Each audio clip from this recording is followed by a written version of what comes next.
but very few people online or like artists are who you think they are. It's no longer enough to just like someone's music. It's just not enough anymore. You got to know exactly, where did your grandmother grow up? It's a level of like a possessiveness or controlling.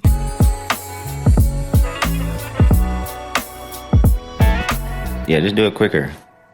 What's going down, MEC family? Thanks, Dame. I got to do this intro quicker, I was told. Appreciate you tuning in. Life is good. We're between the holiday craziness, so hopefully you're surviving that. But as I always say, when the industry shuts down, that's time for some of us to kick in gear. It's strategically good. So you still have 3 free months to upload all the music you have sitting around on your hard drive, the old music that you think is old, even though the world has never heard it, the beats that haven't been published anywhere, all that stuff. Get it up on the platforms. Go to tolost.com, use the code MEC, and 3 free months of music distribution means 3 months. That's 90 plus days of you uploading songs, uploading your catalog. It's a lot. Really is a lot. Dame, how are you feeling? There's been a lot going on recently, but, just kind of riding the highs and lows of the music industry and just in life in general. Lots of changes here at Too Lost. Lots of stuff going on with Big Ja, lots of stuff in my personal life. It's tough to balance a lot of the times, and I'm sure people listening to this can resonate with that. But, all in all, I think it's a net positive. This year we planted a lot of seeds that we hope to see, grow into something real and fruitful next year. So I'm still excited, even though sometimes I'm tired. But Aaron, how about yourself? I'm feeling about the same. I'm in better spirits, but like same with you, riding out the wave. I'm in Austin. Just finished our last big event of the year. A couple of small pop-ups happening over the next couple of weeks. I'll be here. And then just headed into the first quarter with a ton of events. Like, last night, I think I bought 6 flights, cause it's, what is it? Travel Tuesday or whatever. So and it's the cheapest day I bought so many flights cause I have so many events out here. But I still have stuff in Nashville, still have stuff in Atlanta. So yeah, I'm grateful because I'm seeing the growth in my businesses. I think last week I was experiencing the tiredness from not being able, but also not receiving the things that you really want from the business and the work that you're doing. Being an entrepreneur is a lot of delayed gratification. And I feel like I'm learning I have to delay it even longer than anticipated. But I'm just learning how to be grateful in every season, figuring it out, letting go of some of my expectations, and then just being like, this stuff is going to work out. I just got to breathe a little bit more and not be so precious with my thought process around it. Yeah. I think a big part of, because all of us have a lot of things going on, and I think I spent a lot of time just trying to get organized. I think I mentioned a few episodes ago, like getting all of the writers for the different web series that we're working on onto Asana, just so that everything's organized. I have a visibility into everything that's being worked on, set deadlines for things so I can see when things are past due and follow up with people. I think we're building out an infrastructure that's really going to work for like this new like business model, because Hollywood here is struggling there, but it's creating an opportunity for independent creators in the independent web TV space. So, and ultimately what it really comes down to is just like really getting organized and getting good help. That's the part that's hard to find these days, is the good help, like the young folks that are hungry, that understand the value in the opportunity outside of the money that they're getting paid, and for people to kind of stick with it. There's a lot of people that will help out for a little bit of time and then just kind of abandon post, and it's tough. It's tough to find good help these days. Good help is crazy too, because you can't even pay people to be good. Like to the level that I have to follow up with everybody that I pay at this point in my life is so frustrating, because I'm like chasing people for the things that they know that I need, that are assigned, that have dates, so I'm actually blown away what you're saying, Dame, that you're responsible for that much, where you're saying you have them all on Asana so you can see every stage.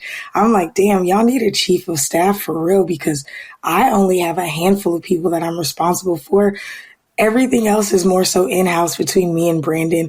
But even like following up, it's such a headache for me. And I feel like I get frustrated because, especially when money's tight, it frustrates me that I'm having to pay you the same thing when I'm looking at the business expenses go up, but the income isn't going up, but you're still not doing the activity. So it's like I'm doing all the money-making activity. You just have to help me keep this on track, and you're not even doing that. But the invoices, boy, those come on time. For sure. Always. Well, let's kick things off with some controversy, because we have a couple topics that might put us in the crosshairs when it comes to discussing them. No context. Let's start with friend of the MEC, Ray Daniels, or maybe the MEC is a friend of Ray Daniels, speaking on why rap is suffering and why artists' lifestyles and identities play a role in that. Rapping their own music, but that's also why rap is suffering, because they're selling lifestyle. They're not thinking about the audience. Like before, music was basically selling itself because it was good music. Yes, like now today, lifestyle sell the music, but the music not good. Like, I mean, is how I say that. So somebody like NBA YoungBoy, right? Yeah. Huge. Have you ever heard one of his songs on the radio? No, you don't. Because he's selling a lifestyle, and the music matches his lifestyle and it goes straight to his audience. He's not making music for the masses. He's making music for people that like his lifestyle and who he is. And then you have other artists, these bigger classic artists who sold millions of records just putting out music. So you have to give us the story also. Like Usher, for example, that's probably the biggest R&B album in the last 30 years, right? Confessions had a story. We thought it was Usher's story, so we bought into it. So most artists think they're selling music. They look at themselves through this is compartmentalized. This is what I do, but here's my song. And it's like, no, your song has to match what you do, because we have access to too much information. Artists just don't understand that, man. Like they just don't. They just think it's about music. Like I make a song called Dancing because I feel like dancing, but then why are you dancing? Like, are you dancing because you happy as you and your husband dance? Are you dancing? Luther Vandross said, I want to dance with my father again. He's telling you real. It needs to be connected to, it needs to be the soundtrack to what people think you are. Do you agree with what he was saying? Any points of disagreement or anything to kind of add to what he was saying? You know what felt confused about the conversation? And I understand, because it's such a deep and heavy and nuanced topic. How do you condense that down into a 30-second clip or even a 2-hour episode? I don't think 2 hours is sufficient to deal with it. But their confusion it resonates with me, because they're kind of going back and forth about, it used to be about the music, but then they bring up Luther Vandross. And it's like, well, Luther Vandross, songs like Dance with My Father are so pointed when it comes to how they're themed. The theme is so specific that, of course, it's gonna do what, like something that specific of a theme. If the song is great, which it's Luther Vandross, so it's great, that's gonna be a classic song. Themes, really, strong themes. I like what they're talking about with the whole dancing thing, because people will just make a song where it's like, I'm just gonna make a song called Dance or Get Money, whatever, and it's like there's no story there. It might sound good, but it's not really going to embed itself in people's minds, and it's not going to connect with them on a human level or a lifestyle level. I guess that's what he's saying. But that's how it's always been. That's a songwriting thing. When he said NBA YoungBoy isn't played on radio, so he doesn't make music for the masses, I'll tell you, I don't know what it was. He must have gotten music. I think he had music synced in video games. Is that he must have had like he blew up on YouTube. Yeah, there was something where like everybody knew Right Foot Creep. I remember. Oh yeah. From what's the name of is it Roblox? It was something that little kids play, because I had a bunch of parents requesting the song. I'm like, I don't think you want me playing this around your kids. I didn't know there was a clean version. That's like wild, a little 4-year-old. He's like, I just want to do Right Foot Creep, and they're doing the little dance with their arms and stuff.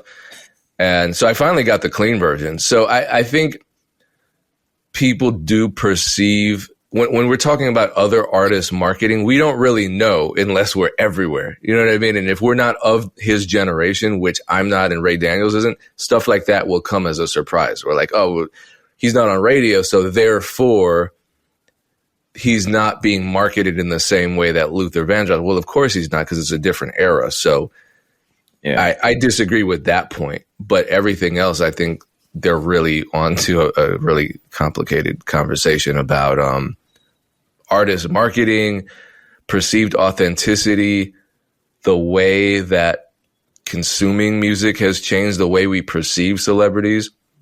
And I think we're going to see more of that in the next clip. So I'm going to shut up and let everyone else talk. But I think you can, like, it's possible for like a one-off song to like be lightning in a bottle and it do really well because the song's amazing. Like that still potentially could happen today, in my opinion. However, if you're going to continue to release music, we have to understand kind of what you represent. And I think that music does kind of have, at least perceived to be, a soundtrack to your life. You know, during Game from the Gods, I said several times, probably at most stops, that your music is going to sound better to people that like you. Like if they like you, like I couldn't, even if I put out an album that sounded exactly like Kendrick's latest album, like Kendrick gets away with a lot of stuff because you know the history, you know what he represents, you know that it's authentic. Like if somebody else like used their voice in the same way and it just kind of came out of left field, people be like, what's he doing with his voice? That's weird. Like that's what they're going to say. But because Kendrick, we have a different history with Kendrick and we know what to expect and he's built that over time. So it's different. So that's why it's important for artists to really release content in addition to the music that gives people the full picture so that your music now resonates and they have a better understanding of why you're doing things. So, but I feel like, we got stories from old music too. So I don't feel like there was just like random songs that were good. We just didn't have access to people, but we still felt like that was them. Like I felt like Jodeci was like, they put out music that was, edgy, party. But when I did see them on TV or whatever, like they were in the club, they were like party cats. They weren't on Instagram. Instagram didn't exist, but what we did see of them, it matched their music. Same with Boyz II Men. Like Boyz II Men was more, buttoned up and just cleaner look and, high school kids. So it matched, like the story still matched. We just didn't have the access. Well, it didn't always, because someone like Hammer, right? We didn't really know. Like now we're hearing Hammer's story and there are all these stories about interacting with him and stuff that was going on. And I think there was a lot we didn't know about artists, but back then they could gatekeep their personal lives a lot better. Well, that's the point. Like what we knew of Hammer, it matched the music. So, it didn't. I mean, I'm saying there were surprises, right? We always think we know celebrities, which I think is a problem. I think that's a sickness in our culture. I'm just going to say that because I've seen some crazy shit go down with the way fans overstep boundaries and treat these people that they've never met and that don't know them from a can of paint as though they are on an intimate basis with them. And then that causes all kinds of problems.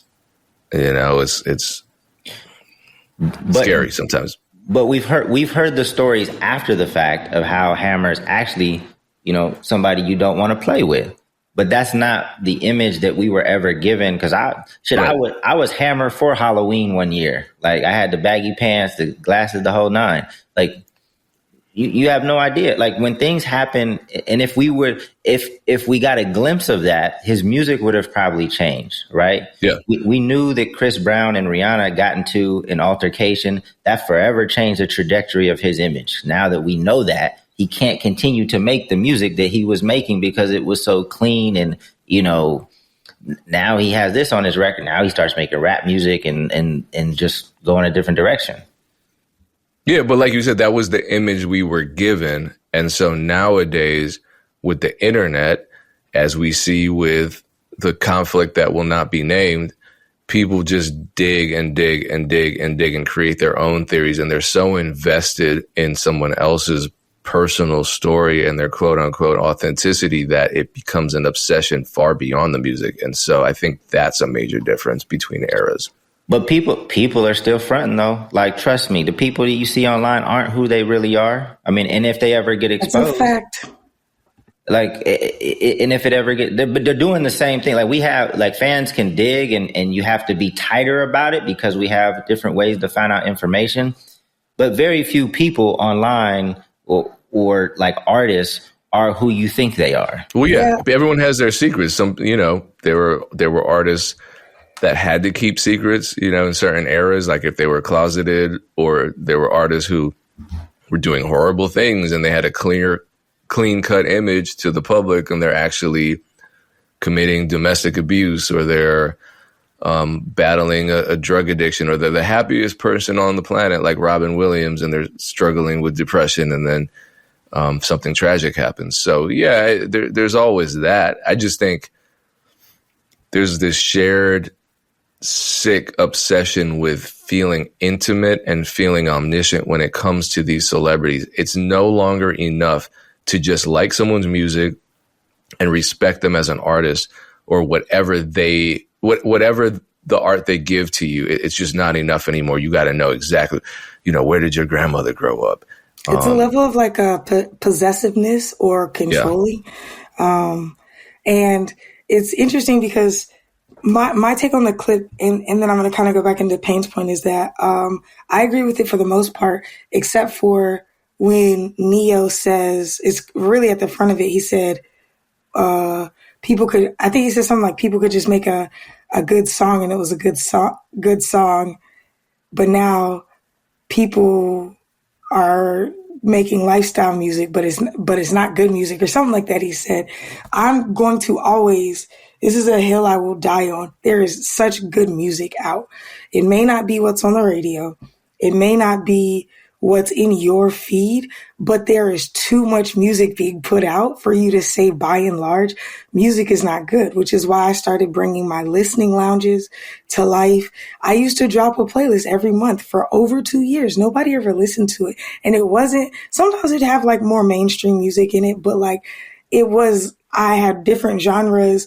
Sometimes I would do only women. So, like I would do all sorts of stuff, and I still make playlists monthly. It's a practice for me because I just enjoy music and I enjoy looking for new music. But I've always been that way. When YouTube first came out, I was on YouTube nonstop looking for music. And that's why I know Soulja Boy was literally putting up his music, talking about Taylor Swift, Paramore, whatever is the hot song, because I was running into that like, oh, okay, Soulja Boy again. So I don't know. I hate the whole trope that music isn't good. I agree with Payne.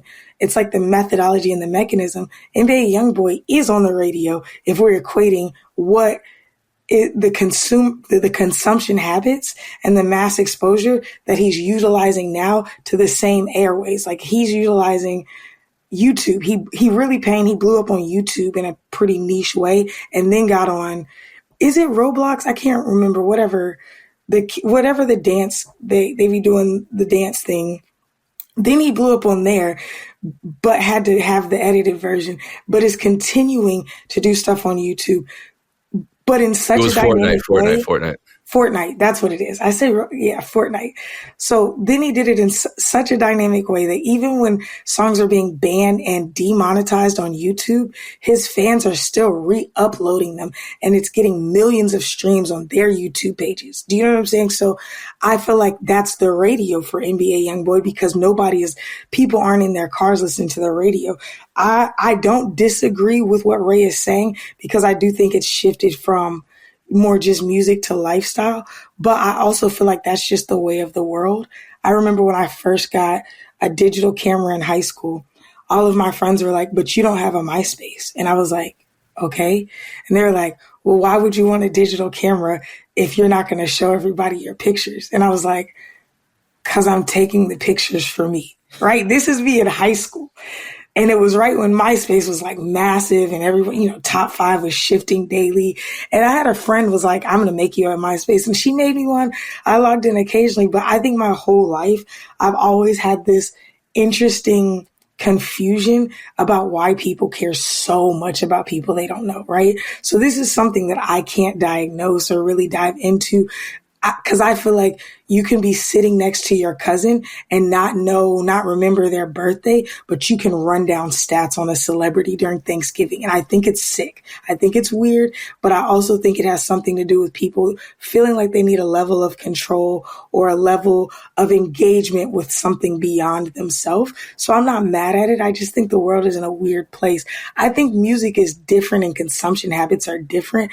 I think the moment we start to paint it as like a negative thing or demonize what we have become the byproduct of, I don't like that, because it's like, y'all created the world we live in. So like, it is what it is. Do you know what I'm saying? Yeah, no, I mean, it is nasty the way people worship these celebrities. But I think as artists, you just have to draw your boundaries, and those boundaries might change as you get more fans. They have to change. Beyonce is at the top of the top, but there are a lot of fans that that were complaining that, that they don't have more access to her, and where they always show up for her clothes drops and her tours and music and things. But there is a subsection of her fans that are upset because they don't feel like they get enough of her, or Beyonce doesn't talk to them.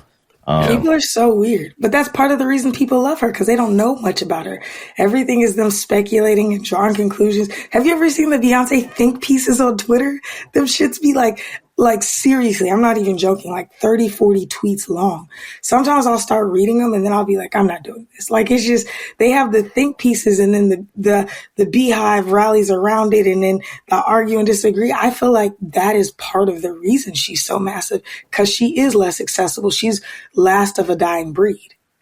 But then like a Kai Cenat would be the exact opposite. Like, he literally just did a marathon. I think it was like 30 days of like just constant streaming.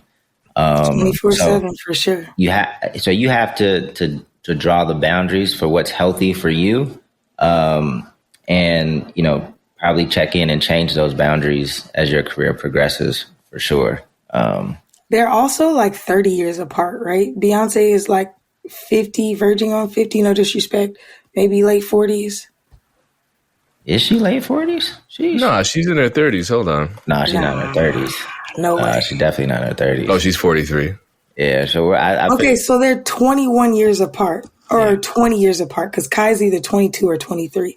So I feel like that's definitely enough time for it to be just completely polar opposite. And I feel like what he's doing, not that, because I was listening to a podcast breaking down him and just other streamers and stream culture.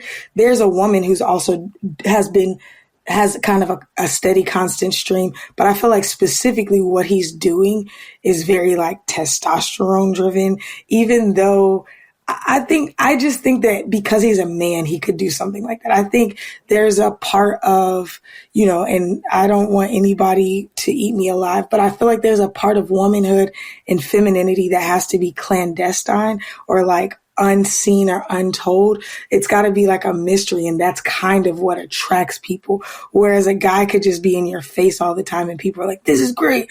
Do you know what I'm saying? No, a woman can definitely do this. I'm sure that especially the OnlyFans women. Maybe, okay, OnlyFans, yes. I'm not talking about them. I'm not talking about them. I'm not talking about them. Well, yeah. even then, it's the same concept. I think everything is like, the more you give away, the more you have to give away. The less you give away, the more you have to protect, because you've established yourself squarely on those opposite sides of the spectrum. And so if you deviate from that, then you are messing up your branding. But if you stick to it, no matter how many people complain about Beyonce, they're still going to spend the $500 on the tickets. You know what I mean? Oh, I wish I could just talk. Why isn't she doing live streams? Why can't I look into her bathroom 24/7? Bitch, because you can't. And guess what? You're still going to support the music when it comes out. This is just you wanting her to be like one of these 24/7 streamers, but that's not her. And no matter what, you have to respect that brand or you walk away, and people aren't going to walk away once they're obsessed. So you just have to be consistent. Yeah. And it's okay if they do. Like, there are going to be some people that walk away from what you do. I mean, you're going to have like a revolving door of fans. You know, you can't please everyone. There's too many different opinions on what you should do and what you should be in order to please everyone. And it's okay. You're expected to lose fans along the way. You know, you just hope that the new fans are bigger in number than the fans that you lose. Like, it is what it is. Yeah. So do we want to check out the other potentially opposing viewpoint on this? Yeah. So let's check out more. This is from an artist perspective. So two legendary artists who need no introduction. We are the last generation. I think that's. I mean, you seen last night what happened. Yeah. There was some dudes that was having their gangster moment, Come but on. they got to go home. And we had to go home. And they went back into parent mode. You can feel what I'm saying? There was a lot of daddies and mamas out there. Yeah. You know, a lot of you high schoolers, man. Just a lot of you cats who in high school, a lot of you girls that's in high school. But y'all mamas in there with their ass bent over last night. Yeah, that shit. Busting it open. Your mama freak. Now she back to normal again. That's what we advocate for. We want you to do that. We want you to live your best life when you with us. Exactly. Yeah. Now, I got that at that show, man. I mean, it was an awesome feeling out there. Now that I've heard what this is, like, this is just a symptom of growing up. Like, of course, like, they went home because they have, like, they're older. They're my generation, so they got to go home to their kids. And, you know, but we missed part of the first clip, though. It doesn't give an accurate representation because we missed kind of the key first bar. He says, people used to know that our songs were just a song. Maybe the party stuff, like but they also had a different side. Like the Hot Boys had a different. I will agree with that because but I was young. I was in middle school, so I was like, oh, and that's why my mom. For those who don't know, this is Juvenile and Manny Fresh, two legends, but. I will agree. My mom was not letting me listen to them because the music was wild. The party tracks were wild. The stuff that was on the radio was wild. She didn't let me listen to DMX because he was covered in blood on an album cover. Rough Riders. She was like, what's rough about them, Aaron? My mom is very much my whole life wanted us to all be pragmatic thinkers. So she'd be like, what is this? She'd be like 3-6 Mafia. 666, and they're talking about women in this way, but y'all want to listen to this? I'm like, I don't want to listen. My brothers are listening. You know what I'm saying? So I grew up in a way, it was a very sterile environment for me. All my influence and songs that I got into came from listening to them when they weren't around or like when I got older. So I'm with you. I thought maybe hearing this, when he said people knew our songs were songs, I'm like, I could accept that because I was in middle school and my brain was still shaping. I didn't have the cognition to understand what was real or not. Even with my teachers, I couldn't even imagine them being at home. All I knew was they essentially live at school. Because when I'm here, they're here. And when I leave, they're still here. So I think I was taking it with a grain of salt and saying, okay, at face value, he's probably right. Maybe that's why people were less violent back then because they just knew it was a song. But if you're saying that, I would love to hear your perspective on this. But they weren't less violent back then. We had the same problems back then as we do now. Like, they're only able to draw that boundary or that line now because their music is more nostalgic for the people that are my age. So we tap into it when we go to these, you know, these parties that still play that music. But when we leave, we're just older now. We have jobs, we have, you know, kids and things like that. So of course there's a clearer line now. However, if you were to just throw us back 20 years and, you know, the young people that were listening to their music at the time were still on the block doing the same things that they were talking about in the music. So to me, there's no difference. That's just us getting older and their music being more nostalgic now and us being in our 40s and probably people in their 50s too. So I mean, we're the same age. Well, almost the same age. Like, what's your opinion? No, I mean, I agree. Especially with me as a DJ when we're doing parties. There are people I'll do parties with now that 15 years ago I might have had more concerns about, because I'm like, no, the people that you bring are too crazy, and now they're all, you know, they have kids, they've grown up, they're tired, they're less willing to take risks over stupid shit. So things change, yeah, absolutely, with age. And I think also the perception of how the music connects to people has changed too, where it's like, this is my break, you know, like what Juvenile, it was Juvenile who said that, like, your mom might be out there throwing it back, but she's there talking about mom needs a break. It's not like, this is my lifestyle. This is a break. This is nostalgia.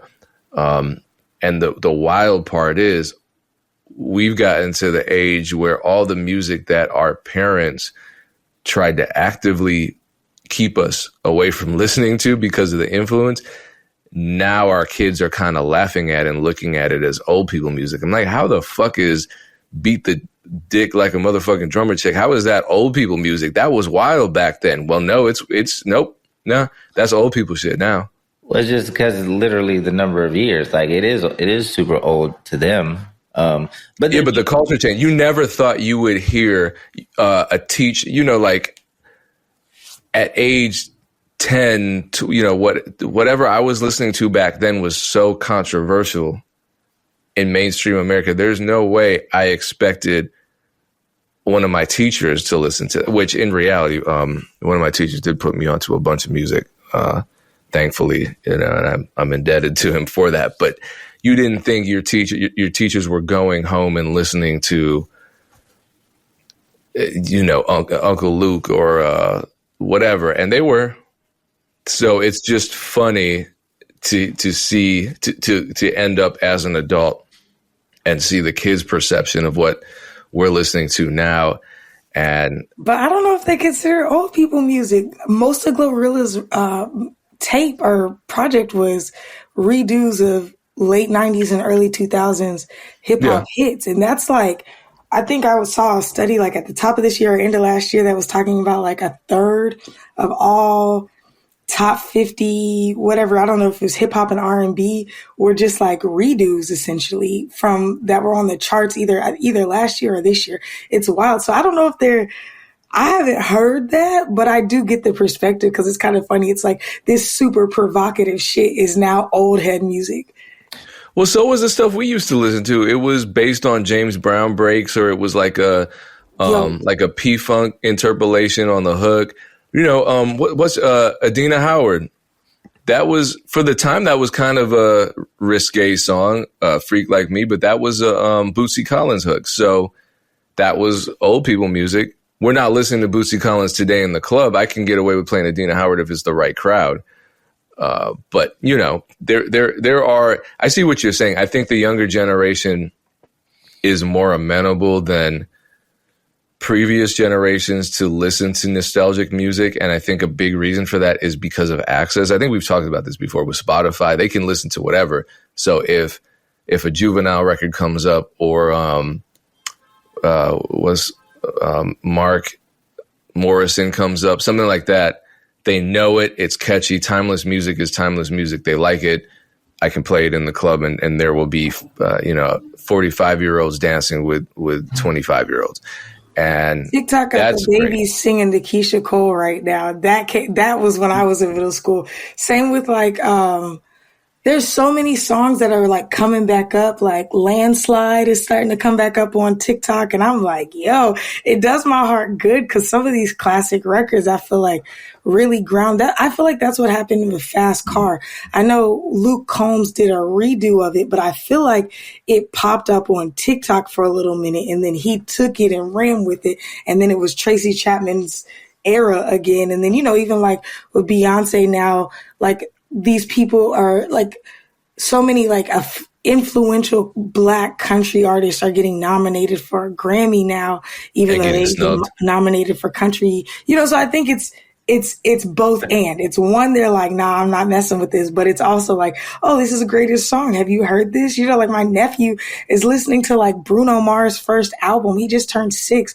And my brother is like, what is this song he keeps singing? So our brother like sends me a voice note and sings it. I'm like, that's off of Bruno Mars' first album. Like he was not even around at that time. So. But it's not just the access. It's that the quality of music hasn't progressed the way the quality of music progressed through the 80s and 90s. We've actually regressed. I know there's a lot of good music, but it's not as prevalent as it once was, or like the percentage of quality songs was higher in terms of like, if you were to take 100 songs of the 80s and 90s and early 2000s, then 100 songs of today, a bigger percentage of those older songs are going to be like just quality songs in terms of being mixed better. I'll give you percent because the market they had to be mixed better. The vocals were better. So I think that people today, they have access, but they're hearing something different in that music that they're not hearing today in most music. Right. So I think like Fleetwood Mac, it's like, oh wait, all these instruments were played live. And there's this little thing that happens where it's like, oh yeah, they played the wrong note. And then the band covered for them. That's what you're hearing. You're hearing somebody, you're hearing cohesion, you're hearing, so I get it versus somebody punching in steadily. And I get it. But also during the process of creating music was so much more intentional, which I think is great. But it's also, nowadays you can record a song on your phone and it'll go viral because the inspiration just struck you at that moment. So a lot of people will say that's bad, and they like the old ways. I think it's neutral. It's just what you do with it. But back then you had to, for a band to come together in a studio, for you to set up all the instruments, for you to be in the vocal booth, for you to have everything mic'd up. That was such a long process. You had to make sure that song was the one because you were investing so much time and money into that. You're saying back then, when I started my career, the first day in the studio, we took 6 hours to find the drum tones, like snare, hi-hat. And I remember being like literally sick. I had to go outside. So it's like that shit is, people say back then, but it's like that was a part of the industry just pre-streaming. And that's when I started, like right in the iTunes era. We were still selling CDs for the first 2 or 3 years of my career. And then, things started to change. And then the guys were like, oh, well, we can play this track. And we sent it to the producer. He patched in the guitar. And I remember being like, wait, how does that work? Like, I know y'all can get the timing right, but does it sound as good? And then I remember hearing it. I'm like, I guess it sounds all right, but I prefer when y'all play it together. So I feel like people forget how quickly the landscape of everything is changing. Yeah. And even with like the culture of rap music, like rappers today, they don't really care about being the best. Like that's what it used to be about. It used to be like, who raps the best? Like nobody can touch me because I rap the best. Like nobody even cares about being the best rapper alive today. Or very few people do. You're right. I actually never hear that. Even again, when I first started managing artists, the young artists would say that, and I'd be like, all right, big dog. Like, you're saying you're better than Lil Wayne right now. But now it's like, but it was like, I had somebody tell me, they were like, yo, stop telling people not to say that. It's a bravado thing. It's a part of the culture. Like, you need to let young rappers say that. And I'm like, no, because they're not that good. Like, they need to be cut down to size. But I feel like you're right. You never hear anybody. Kendrick is clearly saying it's not Big Three, it's just Big Me. But as far as younger rappers, you're right. I don't hear anybody coming out the gate being like, ain't nobody like me. They brag more so about how quick they can create a song, not how good I am at rapping. I didn't even write this down. Yeah, I just made this in 15 minutes. Like, and it sounds that way, sir. Like you telling us what we kind of already figured out just by listening to it. So yeah, so I think people that do like rapping, most things get better, right? Like if you look at the Olympics and you're a track star, the fastest person alive wasn't alive 50 years ago. It had to be within the last 10, 15 years. I mean, Usain Bolt was phenomenal. I don't know when somebody's going to be faster than him, but we expect times to get shorter. We expect people to run faster. With rap, we don't expect that because it's just the focus of what is important has changed. So the skill level across the board is, probably going to decrease instead of increase. It's unfortunate, but it is what it is. Well, that plays into my topic actually quite well, because there's a conversation happening. I think it's been ongoing for a while, but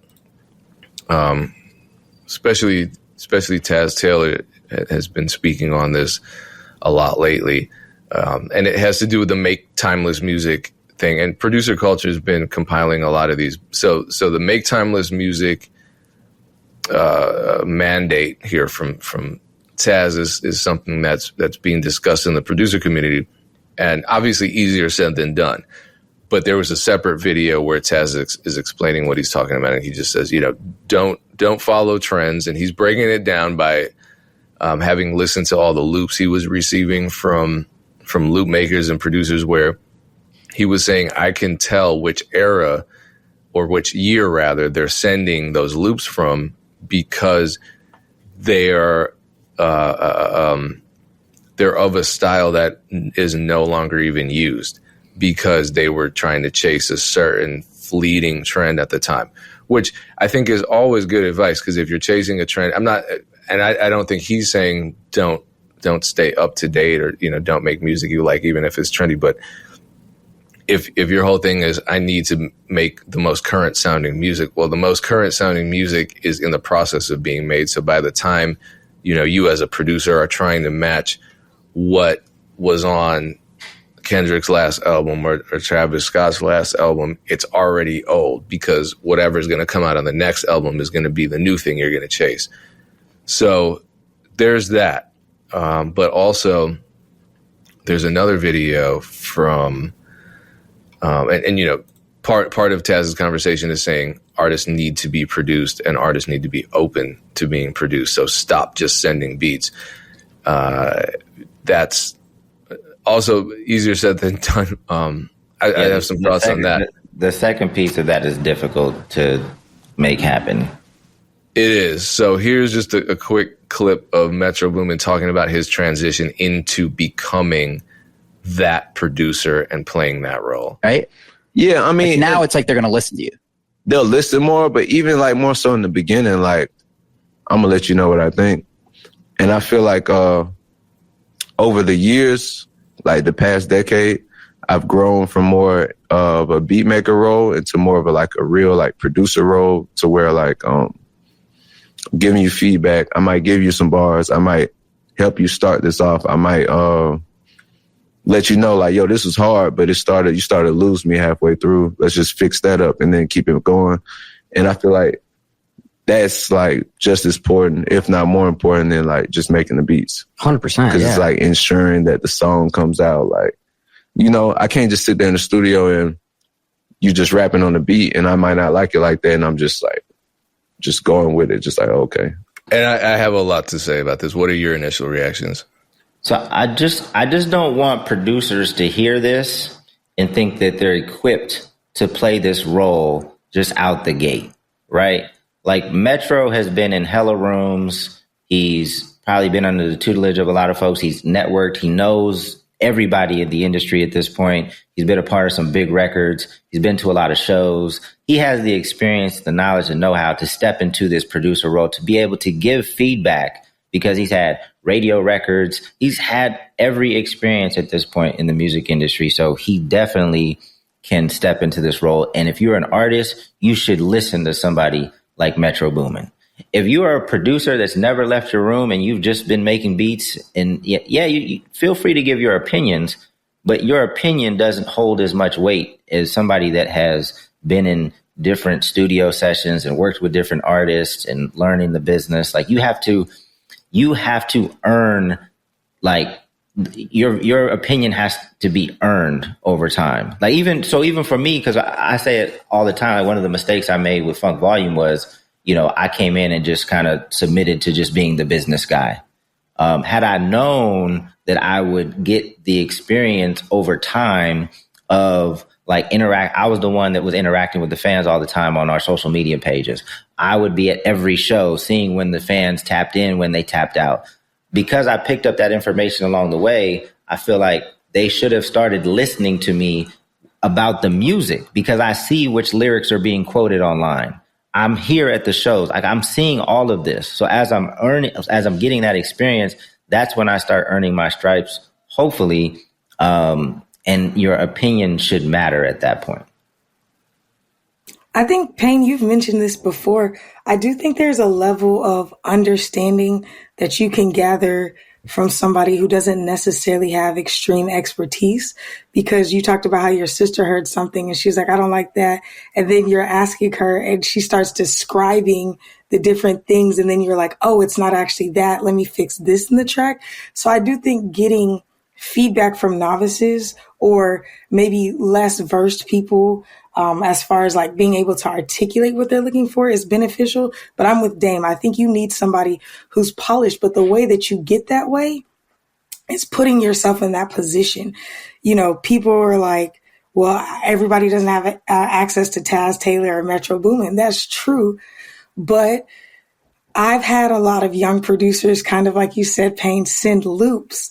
And they're like, oh, yeah, this is hard. This is hard. And I'm like, oh, did you like try to like emulate a Meters beat break? And they're like, no, what's that? I just found this loop on, or I just found this da-da-da on Splice. And then I chopped in these drums I found on YouTube. And then I did this. And I'm like, you should go check out the Meters, right? And then they'll be like, so you saying you don't like the track? I'm like, no, I think that you could get an education about a style of music that you made. And I'm not saying everybody has to know everything. I'm a music fan, damn near a savant when it comes to the way that I dive and look for music, because I just want to consume the best of the best sounds, because it fills me up in a way that I can't describe. And most people don't love music like that. I'm not expecting you to. But if this is your craft, I think it's important to like study history. And I think that's something that seems to be missing from a lot of the newer beat makers, which is why they don't necessarily transition to producers. Like, if you don't know where you come from, you can't clearly take people places. And there's a lot of people who will disagree with me on that, but it's like, it's a fact proven by history, but also proven by our present. There are a lot of misguided leaders because they don't understand where they come from or what they come from. And so they're trying to, it's literally the blind leading the blind. And I feel like that's what, I think it's kind of like what Dane was saying, a percentage. The industry is flooded. There's so many producers, and producer versus beat maker, again, I'm with Payne. I don't like that distinction because I feel like it could be used to create even more biases. But at its core, it's like there are people calling themselves A&Rs, and then there are true A&Rs. I don't think that there's an issue. Like, example, recently Sony has been hitting me to send them tracks, right? Specifically for their Def Jam artists, specifically because they want tracks in Nashville. They want Nashville hip hop producers because there's stuff going on in Nashville.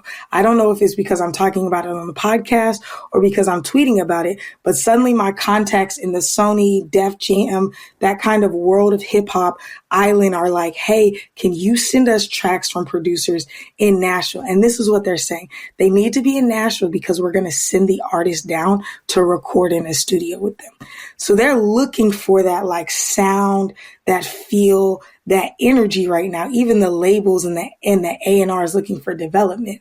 So I wouldn't consider myself an A&R, but I'm playing that role because they're telling me the name of A-list. I'm not talking about new Def Jam artists. I'm talking about people who are playing on the radio right now. They're searching for newness and they're looking for people who can carve that out for them. And I think that owning a sound, but also owning your craft is what opens up this door. So I think this is more of a conversation about like owning your craft. People aren't seeing it as a craft. They're seeing it or a practice. They're like, this is going to get me out of the hood. There are things that I do every single day, every single week, every single month, just for the sake of my craft.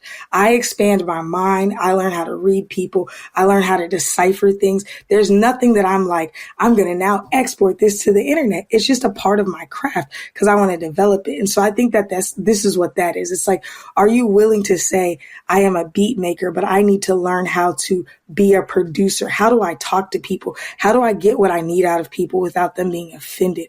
How can I may not know music theory, but could I watch some videos on it? I may not know how to play an instrument, but could I learn a few chords instead of just cutting stuff and saying, well, da-da-da uses Fruity Loops and he's a platinum selling producer.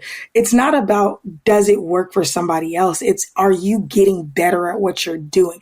And so when people start to argue in the comments, like access this, access that, it's not about that. It's about getting better for the sake of growth and for the sake of perfecting something that you believe is your craft and is going to lead to something for the sake of just being good at it, So let's give some people some tangible things that if I'm a beat maker today and I want to evolve into a producer, what are some things that I can do today or in the next year to help me evolve into the producer that I want to be? I have a list, actually. I would say, firstly, I think producers need to just realize that production can extend to songs, not just beats, and then really start changing their mentality and preparing to produce songs. Because the same way we learn to make beats, the way I learned to make beats was I would listen to beats and I would really hone in on what the beat was doing. And we can do the same. We can learn about vocal production and songwriting and sequencing and mixing, etc., by just focusing on those and putting ourselves mentally, not physically, not in the physical world yet, but at least mentally preparing ourselves by just immersing ourselves in what that all entails. What makes a song good? We're not just listening for the beat. We're listening for the whole song. We're going out and seeing what people are liking. We're paying attention to what people are listening to. We're paying attention to what's doing well in certain circles. We're paying attention to music that's a little avant-garde and pushes the envelope, and we're just becoming more equipped in our minds for that. And then number two, I would say remixing songs helps because we have a full song and we can create our take around that. And I'm not saying drop the remix. I'm just saying practice with it. Collaborating with artists really helps. The groups I used to be in blew up in my face, but I learned so much about production because realistically what happened was it was the same thing Metro Boomin was saying. I would be in the studio and I was doing tracking. I think tracking is a hack. If you become a tracking engineer as a producer, you learn a ton. But as I'm tracking, I'm hearing a rapper go, offbeat. They came in early, or they said the wrong word, or the tone's off, or I knew they sang flat there. So I didn't want, and maybe this is something else that producers need to do. Metro Boomin was saying this too. I didn't want to put a song out that I thought was flawed in ways that it didn't need to be. And so I started speaking up. I was getting annoyed. I'm like, you motherfuckers just coming here recording for free with me anyway because they were my friends. You're not going to put out this whack ass shit. And I'm the one with my name on it doing all the work. I have to mix a song that's offbeat. So I started saying stuff. I think the first thing I started doing was adding a little vocal production. So effects, and I would sequence in real time so they could hear it. And then they were like, oh yeah, we like that. Okay, cool. Now you know that I do have some sense when it comes to putting a song together. Now I can say, do that line again, or try this end rhyme instead, or, you re-record that because you came in early. And then they'd listen to me because I was right. And then lastly, I'd say have a vision because, don't just make the beat and focus on the beat. Make the beat with a song in mind, at least in the back of your head as you're making it, and then building up the confidence to at least present your vision to the artist. That is a big step too, because a lot of times, an artist will go into the studio and you think, okay, they know exactly what they want. No, they don't. No one knows what music just happens out of thin air. That's the magic of it. So if you have some kind of vision and you articulate that vision, then you're influencing as a partner that song. You're actually a true collaborator. You're not just like, here, do whatever you want with this. because that's not helpful to them either. What do you think, Aaron? I got to let someone in my house real quick, but what do you think? I'm with you. I think, again, kind of practicing for the sake of practice. I think another thing to do is expose yourself to things you don't enjoy. I think when I was coming up, and I just I was listening to another podcast, and he was talking about a study about how fast basically a child born to like a 3-year-old, a child born 3 years ago at 2021, a 3-year-old is going to experience, I think he said 57 years by the time he's 10 because of the technology age, right? Things are moving so rapidly.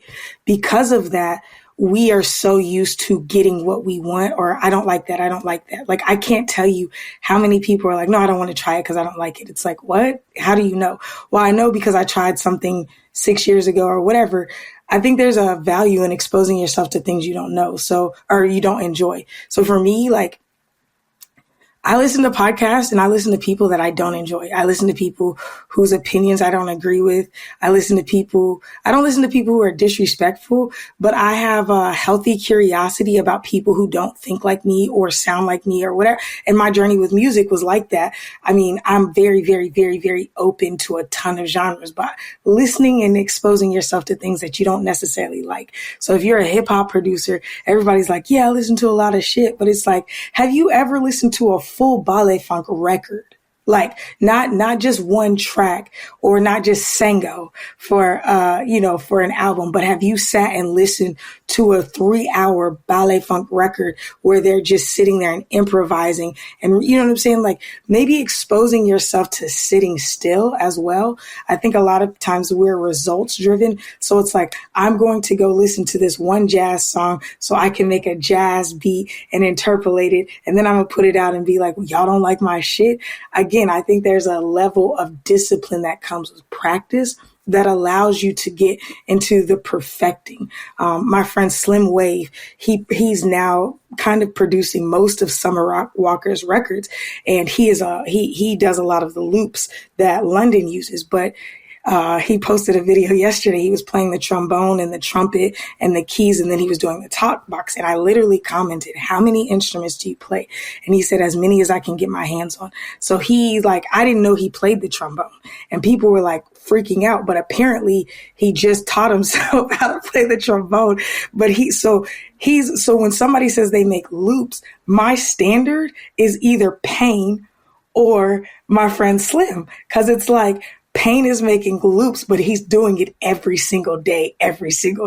So if you're like once a month chopping and splicing together some shit and you're like, oh, I'm a loop maker, put this on a track. It's like, yo, you don't have to be the most incredible executive producer in the world, but have you perfected the thing that you're saying that you're good at? And I think it's just a matter of sitting still, listening more, exposing yourself, really thinking through things and being great at what you want to be great at. And then also exposing yourself to things that maybe are not the thing that you want to be great at. Well, let me ask you this. Do you think, so I've been in sessions where I've been challenged, especially with vocal producers, cause that was kind of a foreign concept to me. It's still, cause I don't sing. I do vocal production, but I don't sing. And so I've worked with singers who are vocal producers. Obviously they're on a different level. But there was one that I was working with that it was my track, and there was a singer in the studio and he was directing her to sing a certain harmony layer. And I'm like, I don't like that. He goes, just wait. I was like, yeah, but I don't like that. He goes, just wait. And then once he was done, I was like, oh, I like that. I see what you're saying. Let me just shut my stupid ass up, because there was that level of discomfort. And it sounds like during everyone has to be open. Everyone has to be open. Like what Tab was saying, artists have to be open to be produced. And at that moment, I wasn't open to allowing the producer to do what he needed to do. And when I just shut up and allowed, it was like a risk. I just had to sit there for 10 minutes and be uncomfortable. And then at the end of it, I was like, okay, that paid off. So a lot of people don't want discomfort. And I feel like a big part of that now is the DIY era. It's a double-edged sword, because hyper independence comes with that, and it's great that artists can do anything they want, and mostly themselves. They can record, track whatever, get beats on the internet, make a song, on the fly with very minimal equipment. But it creates this sense of not needing to collaborate. If I can do it all myself, I have to do it all myself, and I'm the only one that matters. And I feel like that ties into conversations we've had about management, especially with you and Dame, because like you said, a lot of artists swear they need a manager to take them to the next level. When they get a manager, they don't listen because they don't like being told what to do, even if the manager is just suggesting things. And even though that manager might have the experience to give good insight, they're like, nah. I think producers, it's harder for us because the internet's been also a double-edged sword for us. It's great that we can sell beats online, make a living doing that. We can send beats to any artist on the globe through our phones. Amazing, right? But the system also cuts us out of the production process of the song entirely. And many of us don't even know that we could be producing the song. So if we get a chance to get in the studio with an artist, we keep our mouths shut because we don't know that we can say anything. And sometimes we're afraid to say anything. And the artists are so used to doing it themselves, they don't even want to hear what we have to say anyway. So this is why I like Taz's tweet, because it puts the responsibility on both the producer and the artist. I don't know how we change that dynamic, though, other than just by allowing ourselves to be uncomfortable and putting ourselves in those situations where we allow true collaboration. Because people think nowadays, rappers and producers, we collab because he sent me a beat and I recorded a song to it. I mean, yeah, that's collaboration, but is it really? Because are you as the rapper telling the producer, put a drop there, put a key change there? Are you as the producer telling the rapper, put a harmony there, change this line there, add this ad lib there? I don't think so. I don't think most people are doing that. Well, here's my suggestion for producers, and I got to run in 5 minutes. But one, I would try to be a part of communities that producers have, like established producers. So like a Ill Mind, I don't know if he's still doing a lot of stuff, but I would try to become a part of his community and soak up as much game from afar as possible, and maybe even be a part of the community and go to his meetups and things like that to learn kind of like how he's thinking through some of these songs that he's actually producing. I would try to find a mentor. I would try to be a part of a team. Even if you can't be a part of a team as a producer, I would try to be a part of a team that's actually moving so you can see kind of like how they're creating and which songs are working and which songs are not. So even if you have to play a lesser role of a bigger team and contribute in a different way, maybe you might not be able to be the producer on that team, but you can help run the sessions, you can help go get food or whatever, just to be a part of something bigger that's already working so you can start learning. The other thing is, the fact of the matter is, a lot of producers I've met are just kind of weird. You got to get out of your house. You got to communicate. You got to develop the emotional intelligence to be able to communicate effectively. So, more interaction, more in-person interaction, it's going to help you just come out of your comfort zone a little bit and just be a little bit more normal when it comes to communicating with people. And you can start to learn because artists are weird too. So sometimes messages need to be delivered a certain way. And you might be like, well, I gave them the feedback. Well, you didn't give them the feedback in the way that they would be able to receive it. And you don't know that because you don't have enough experience and you haven't developed the emotional intelligence to communicate effectively with different people. You know how you communicate, but you don't know how different people receive communication so that they hear it the way you intended to deliver it. So get out of your house, get feedback, get around some mentors, try to be a part of some bigger teams that are moving so you can learn.